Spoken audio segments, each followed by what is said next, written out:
প্রিয় সহকর্মীবৃন্দ, আমরা যেরকম একটি দায়িত্বশীল রাজনৈতিক দল হিসাবে আজকে আমাদের দায়িত্ব যেমন বাংলাদেশের বিরুদ্ধে, বাংলাদেশের মানুষের স্বাধীনতা, সার্বভৌমত্ব, গণতান্ত্রিক অধিকার, ভোটের অধিকার, অর্থনৈতিক স্বাধীনতার বিরুদ্ধে যারা ষড়যন্ত্র করছে তাদের বিরুদ্ধে যেমন বাংলাদেশের মানুষকে সতর্ক রাখা, সজাগ রাখা, একই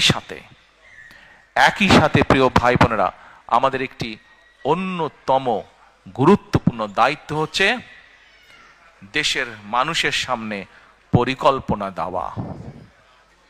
আমাদের মধ্যে অনেকেই বক্তব্যে বলেন আমরা এই স্বপ্ন দেখছি, আমরা সেই স্বপ্ন দেখছি।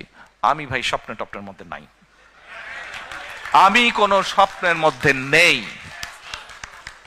আমরা আছি পরিকল্পনার মধ্যে।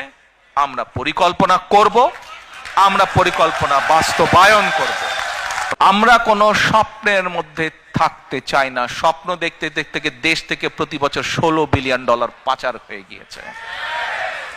স্বপ্ন দেখতে দেখতে দেশের অর্থনৈতিক অবস্থা, দেশের শিক্ষা ব্যবস্থা, দেশের কৃষি ব্যবস্থা, দেশের রাস্তাঘাট, দেশের আইন আদালত, আইন শৃঙ্খলা সবকিছু ভেঙে চুরমার হয়ে গিয়েছে।